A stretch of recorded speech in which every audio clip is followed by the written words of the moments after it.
Hi and welcome to SplashMaps' mini-series on mountain biking in Wales. Day 1, the Brecon Beacons. Here we cover the top tips on a 30-mile circular where we cover more than 2,000 feet of ascent. Here we've arrived in the Brecon Beacons. We're at Rhymney station and we're going to do a tour today. This circular was downloaded from Komoot and travels out from the Rhymney train station out as far as the Tolybont Reservoir. We had to sense check this against the splash map for the Brecon Beacons just to make sure that the bridleways matched up. The little town has its own pump track, which is a great way for getting experience before you get on the trail. A top tip here was experienced as we got out of the town through an industrial park following the Komoot trail.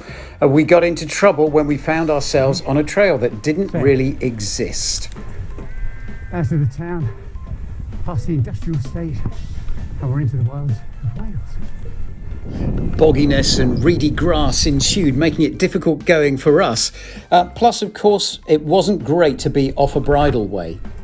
It's much better to have a check on the map in advance and find out where you can go properly. Out of the soggy field, we were soon on tarmac, and within a kilometre we were on the Brecon Beacons splash map and passing the Trevel quarries, going over the cattle grid and getting into the Brecon Beacons National Park for the first time.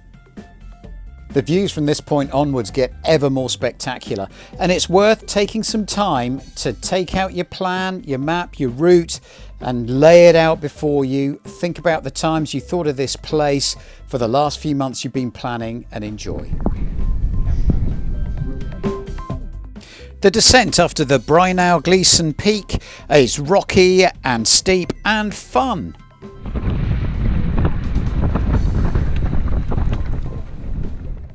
And soon we find ourselves on the bridleway that goes around the top edge of the valley with spectacular views of the reservoir below.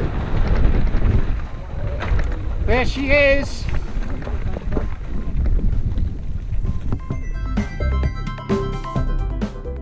The next top tip is to keep well pressurised tyres, preferably on fairly fresh tyres. This is rocky terrain and it can cause problems.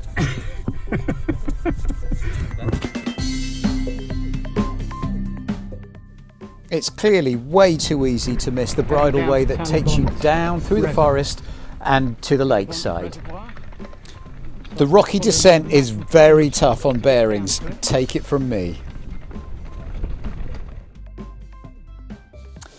From the reservoir you're facing 6 kilometres of gradual ascent. It is grinding stuff, but it's all worthwhile with a fabulous backdrop of the Brecon Beacons in full view on your right hand side as you progress. And so, out of the Tolybont Valley, there's a short section of tarmac road before we peel off and get to the Pentwyn Reservoir.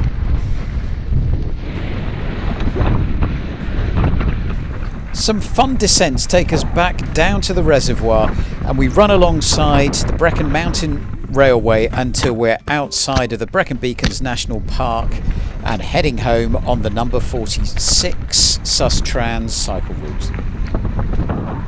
So here's our top tips. First of all, sense check your route, maintain your bike, have a physical map with you for the whole route, take time to love where you're at, and just remember the hills in Wales are bigger than most places. Subscribe now.